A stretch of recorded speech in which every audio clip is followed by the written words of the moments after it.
Oh, there we go. Good morning. This is Lori at Lobelia Acres. Just leaving to go to work. It's 10:38 a.m., which means I'm about 5 minutes behind schedule, but I deliberately buffer in extra time on my drive just in case. Just in case I'm a little late, or in case the traffic is doing something silly, or, all sorts of reasons to buffer in some time. And I'll swap you over to the prettier view. There we go. It's a little dreary this morning. It was super foggy when I came home. This road was really dangerous. Just how foggy it was really unpleasant. And that was with me. I actually got off early last night because I wasn't feeling my best, and just felt I needed to get home and get to bed early, which, definitely got to bed earlier last night than I have been, so that's good. I needed that. Even with that, I should still get my 40 hours this week, maybe a little bit more, depending on what time they start tomorrow. The morning sort is Friday. And I was going to talk about diet today, because I thought, it's something I've thought about for a very long time. So I thought about it today because, we are new Orthodox Christians, and I'll just tell you for one thing, Orthodoxy is not a road you follow because it's easy, because it's absolutely not easy. You don't do it because it's easy, you do it because you become convinced that it is the original church and that it's right. I wish I could show you the level of the river here. It's really high. A lot of rain. Our back pond is full. And that's some sort of vehicle here that's in the way of the road. I don't know what he's doing, but anyway, so and because it's Friday, it's a fasting day, which basically means vegan plus fish. And I was like, okay, this is a day when I need to try to do it. And so this morning's cooking stream was cinnamon. I'm not prepared for doing things that are vegan, and I'm not going to be buying the fake oat milk and almond milk and things like that. It's not going to happen. I might use coconut milk, and I need to do probably more coconut oil or something instead of butter, but that's not one of the things I have available. I had ready to use this morning, so and when my parents my parents went vegan. They started being vegetarian, and this was about 1990. I'm trying to remember. It was late 1990s anyway, when they went vegetarian. And I know where I was living when I was trying to do to cook for them. They went vegetarian first, and then they went vegan, and then eventually went raw vegan, and that's where they've been for the past, 25 plus years. I don't think it's a healthy long-term diet. And I've definitely noticed things in my parents that I don't think is particularly healthy, but it's definitely better than a lot of other diets. And, it was something that, because my mom trained to be a registered dietitian, and she did that for a number of years, and for her to then abandon what we'd been brought up with was something that I had to come to terms with, and I had to think, okay, what is the proper human diet? And spiritual walk, I was actually a Christian, but not a type that did any sort of fasting or anything. So therefore, there wasn't any structure that was brought in by the church for me to, to have any guidance on. So basically, I thought about what was the proper human diet and came to the conclusion that biologically we are predators at least part of the time, and that I was content with that. I don't like killing things, but I was also content with the fact that, that's kind of our place in nature is to consume flesh, at least part of the time, and to eat other things the rest of the time. And I was content with that.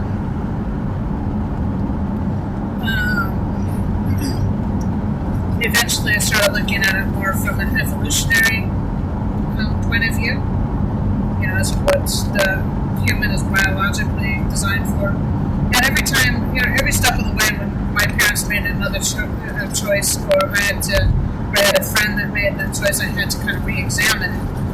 And I eventually came to the conclusion of some of the other, meat-heavy diet gurus out there that humans are designed to be meat-heavy. But coming back to the church, I had to re-examine it again.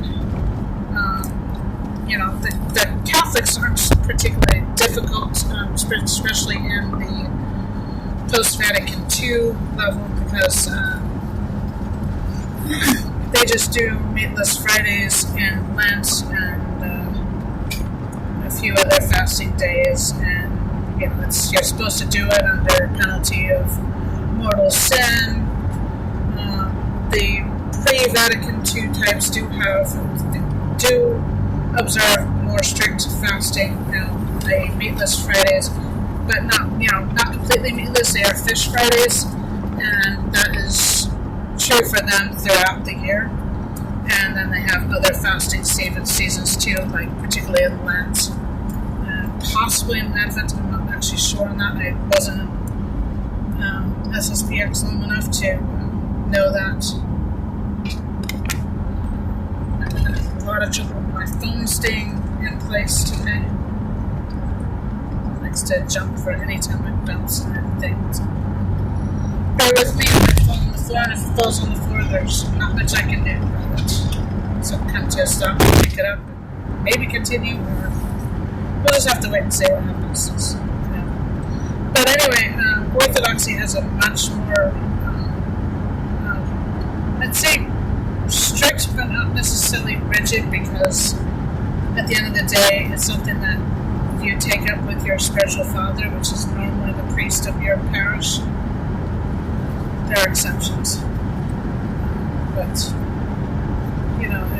because some people, it's like, okay, I'm doing this carnivore-based diet in order to become healthier, and basically it comes down to, well, yeah, that's fine, you can do that, just find other ways to fast, i.e.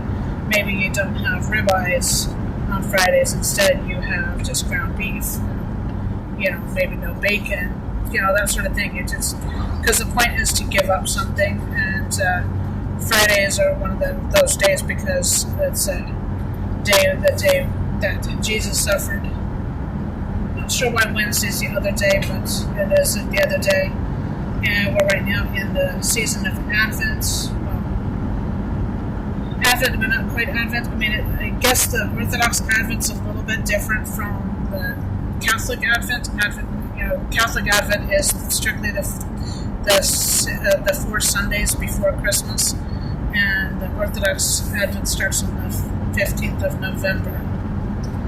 So I only learned today, but anyway, it's you learn as you go, and that's kind of the point of the spiritual father, that a spiritual father can kind of meet you where you are now and help you to discern the next step.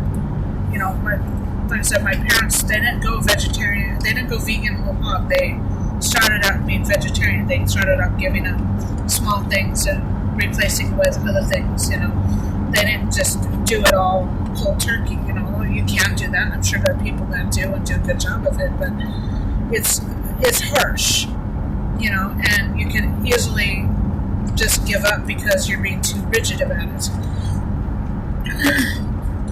But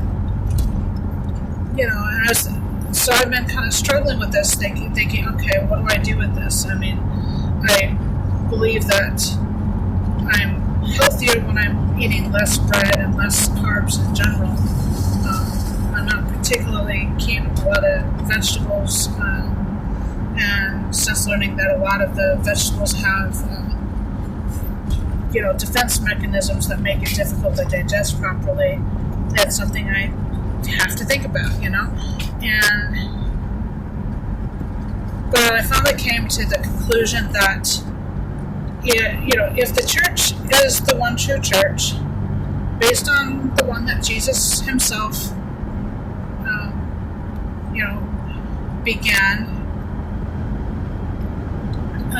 then I need to trust that the one church that Jesus began, that Jesus started, and taught his disciples, and not everything he taught was written down. And the Bible itself says that not everything that Jesus did was written down, because if he did, it would fill more than all the books of the entire world. Very loosely paraphrased there. But the point is, not everything that Jesus did or said or taught was written down in the canon of the Bible. Some of it was just passed down as heritage / tradition. That word tradition has been so messed up that people reject the word entirely to begin with. But even the canon of the Bible, which scriptures are true, which ones are not scriptural, which ones are not fundamental, that is, it's in itself based on a tradition. Somebody had to make a decision of which things were to be put in the Bible, which were not. And there's nothing in the Bible that says which books should be in the Bible. It doesn't work, it falls flat. That's a very quick thing against sola scriptura, but which is not really the point of this video, because I'm not a priest, I'm not a theologian. I'm just sharing a little bit of what I have learned just from my neighbors.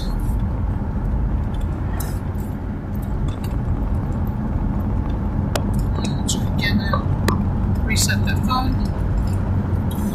Anyway, so I basically had to decide that,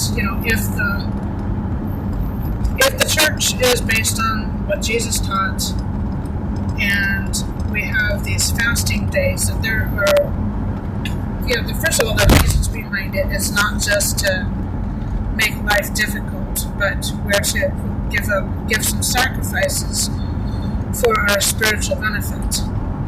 And if Jesus set this up, then Jesus understands what the human body is, what the human body needs, and that perhaps we do need days of abstention from meat and flesh and dairy and all those things that really make food super enjoyable.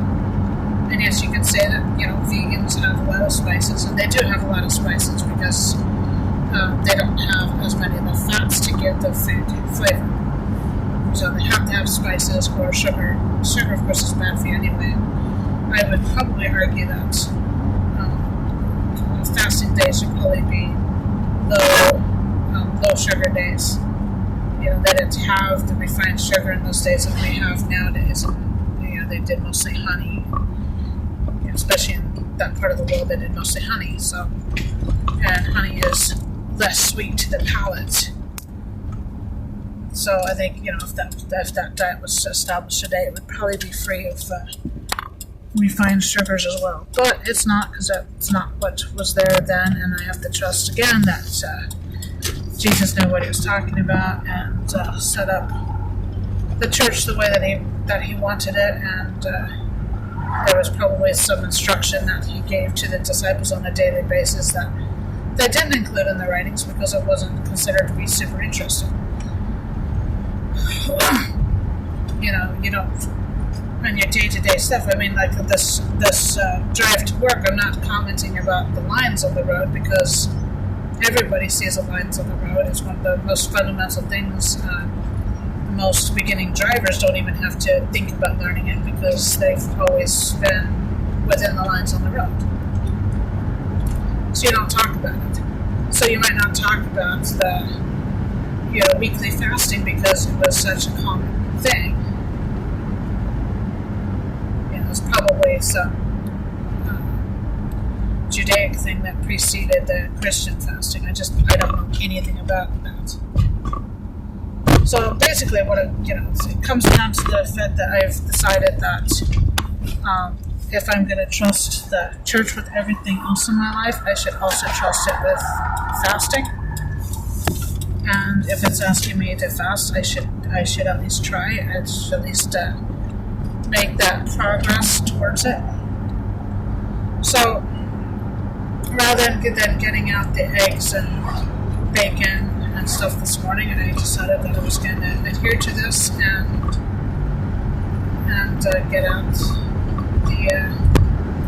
get out the biscuits, the cinnamon roll biscuits instead, and that was really nice. Oh yeah, there was another thing from the Bible actually, is that there was a time when I think it was Daniel. I could be wrong because it's been a long time since I've read any of that. But I think when they were in captives in Babylon, the Babylonian kings wanted them to eat the meat sacrificed to idols. And again, I think it was Daniel, but I could be wrong. Because I think it's related to Daniel in the lion's den and Daniel in the fiery furnace.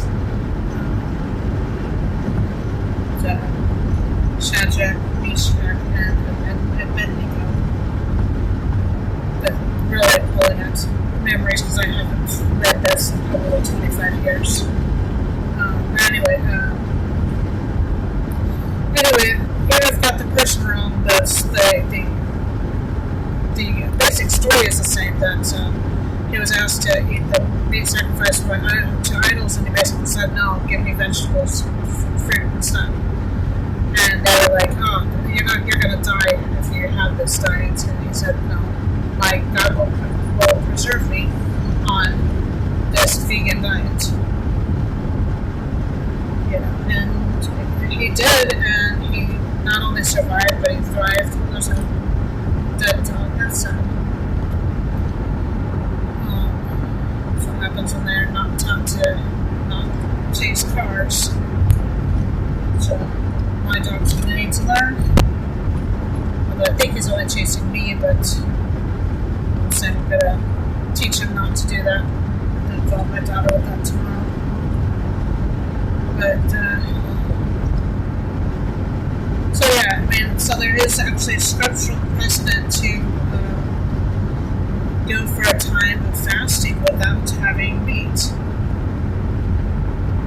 There are times within the church fasting diet that there's a strict fast where the only the strict fast, it's still sort of odd that it still allows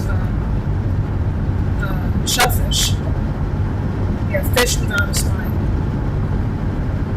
I don't even know if shellfish would have been technically allowed because I think that was part of the ones that would have been on the non-kosher list.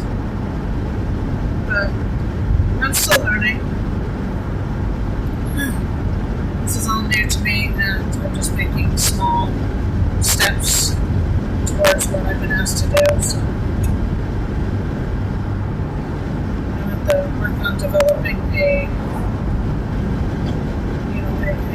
vegan category of my diet. Trusting that the church has an appropriate diet in mind for me, and also that bread, if you're making it from clean ingredients and in a more more traditional way that's not bad for you. There's some people out there right now on YouTube that are talking about the Biblio diet and other Bible-based diets. Some of those are a little weird. There's one that's totally vegetarian, which is not what the Bible calls you to do. Even if you just go to the Sola Scriptura, there's plenty of situations where it's very clear that they neither were vegan nor that they teach being vegan. Otherwise, you wouldn't be talking about killing the fatted. Oh my gosh, killing the fatted ox, the fatted calf. You would talk about that if they were meant to be vegan all the time. So there's a lot to learn about that. Definitely worth looking into if you haven't already. It's, if you're a Christian and you're wanting to kind of get a little bit closer to both, Bible-based diet, it's a good place to go. Even if you're not Catholic or Orthodox, you might want to look into the fasting that both churches suggest and, give it a try, even if it's just for Lent. Which, of course, is ways from now, but it's just something interesting.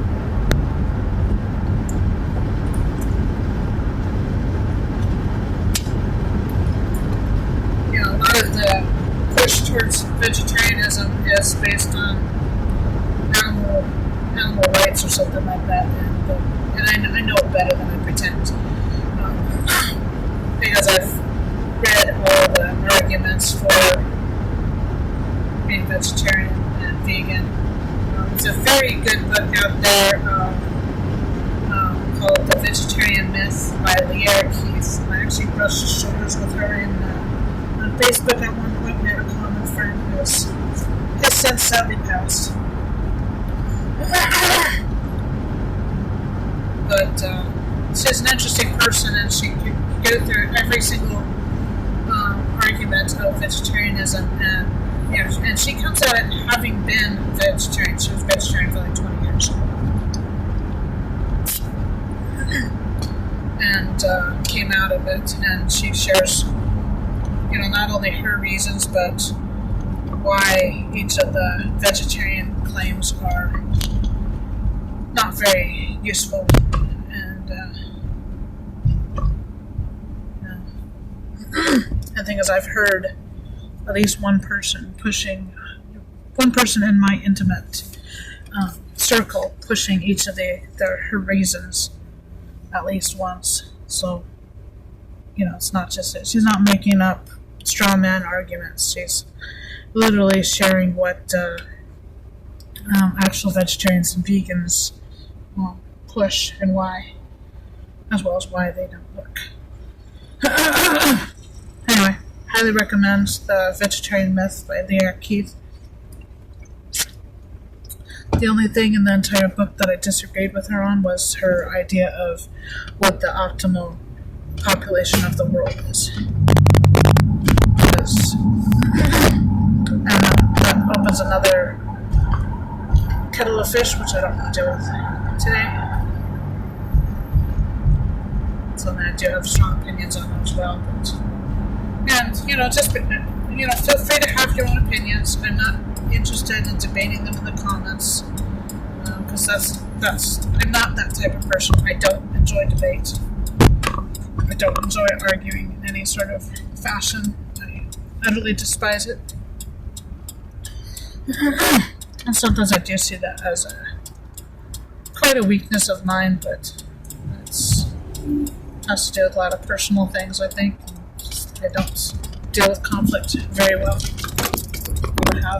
So just because I'm going to give you some of my views, some of which are very strong views, I'm not interested in debating them, and I will delete such comments from my streams if I need to. Feel free to respectfully put a point if you would like to make a point, but that's no flame baiting. nothing like that because I'm just not interested in it. And I'm going to turn back windows instead of the front windows for noise reasons. There we go. And turn on the heat because it probably is still up from last night. Ooh, 245 on my odometer. And I just barely caught it. I almost missed it. I love that perfect repeat on the odometer, and I also like the perfect mileage. I notice other interesting numbers too, because that's when I notice numbers.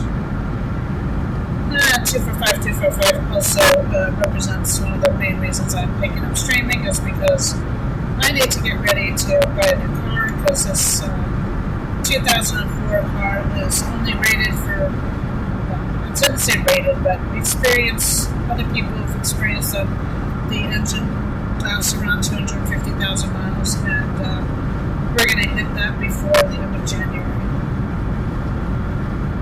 I don't think it's about to die, but I need to be prepared for this. So, and plus I need to go out to the West Coast in May for my mom's birthday, and I do not want to try that in this vehicle again. So, I'm pretty sure it's not going to survive another trip out to the coast. It's been out there twice. Last time I came back needing emergency repairs. That, plus I actually have a lot of trouble with hard acceleration, and the West Coast is not somewhere I want to be without that ability.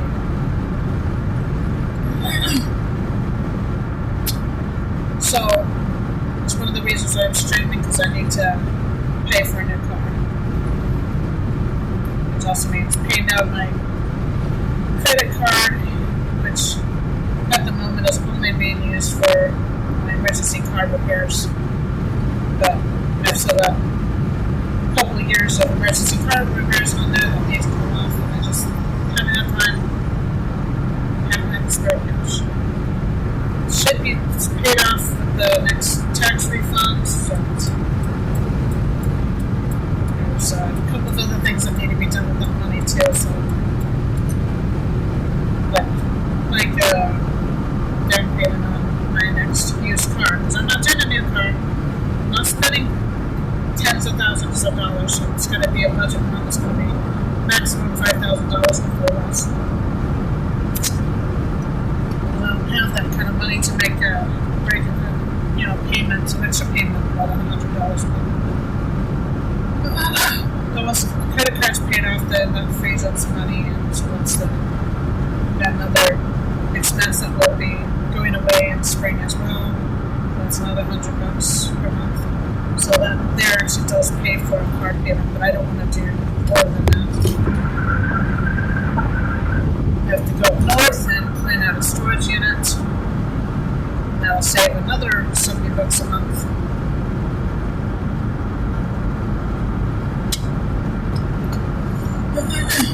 But it costs it's going to cost about $1,000 just to go and get it. So.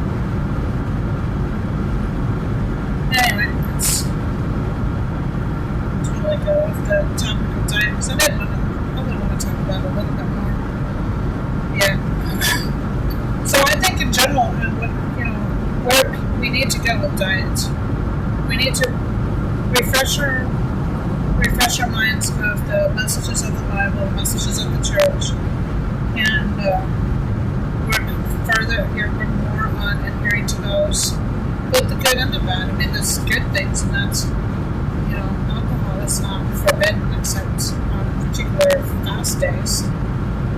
And just remember that traditional alcohol is very different from modern alcohol. Back in the day, alcohol was safer than a lot of water, a lot of drinking water. So it was literally life-saving. And, honestly, the fasting, they talk about when wine's allowed, but they don't talk about when beer's allowed. So I'm guessing that beer was still enough of a common everyday drink that it wasn't even considered something that would be abstained from. You know, I'm going to have to learn more about traditional beer making, not the modern stuff. I'm not even interested in that. I'm not even particularly interested in beer to begin with, to be honest. I don't like the flavor. I don't like the smell. But perhaps it's something I need to look into and learn how to do. And hello, my viewer. Anyway, if the streaming takes off well enough so that I can at least cut back on my day job, I can cut back to, a couple days at work a week, that would be good, and then I can spend more time streaming, taking care of the farm, learning stuff, and then I'll learn some primitive beer making if I can find out how to do it. I'm sure it's easier than what you think, because everybody can have beer. But anyway, traditional bread making, which is more with sourdough, learning how to make flatbreads, which of course was done in the days of unleavened bread.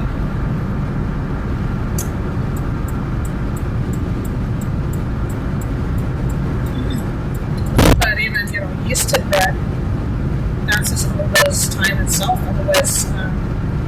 Otherwise there would have been no reason for the Jews to been worried about unleavened bread, So there can only have been unleavened bread if there was already leavened bread, So, and that's kind of where I went as well with the whole diet thing, because Jesus referred himself as the bread of life. If Jesus is the bread of life, then bread is not evil.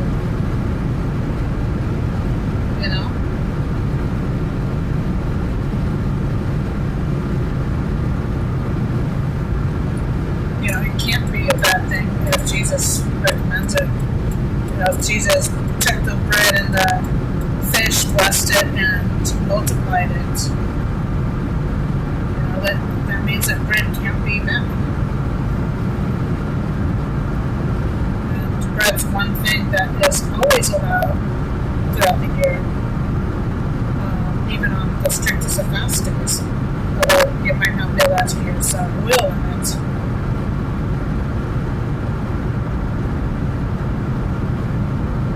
I'm not completely sure you did then, but there must be something along the lines of unleavened bread. That'll be something to explore in the future. But I can only do the exploration if I can get the help from people supporting my channel, supporting my work, and then I can do that. It's something I'd really like to do. I'd like to spend more time doing this stuff.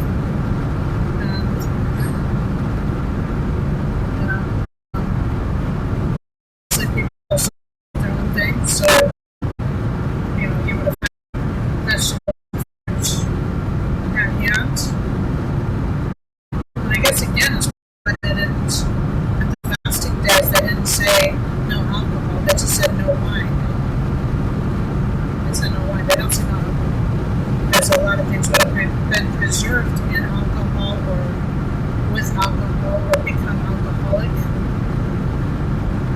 So a lot of stuff that because you realize that eggnog was an interesting one. I've actually played with that a little bit. And the thing is,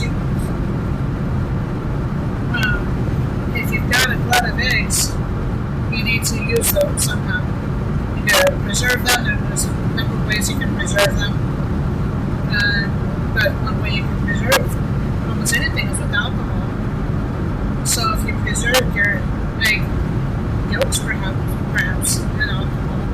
And I'm actually thinking as I'm going here, thinking, this is something that'd be interesting to try. I don't even know if this works. but it might do. And it's interesting enough that it's probably worth trying.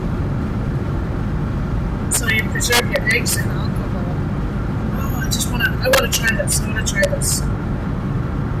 If y'all start supporting me, I am going to try learning how to preserve eggs with alcohol, because my gut instinct is that eggnog is directly related to preserving eggs in alcohol.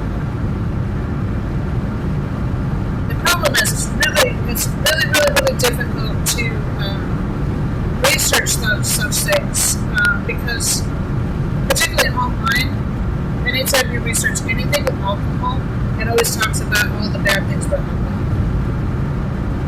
To the degree that I'm thinking, yeah, I don't believe it. You know, anytime the media sings in unison, you know that they're lying. Let that sink in for a second, because there's so many examples of it.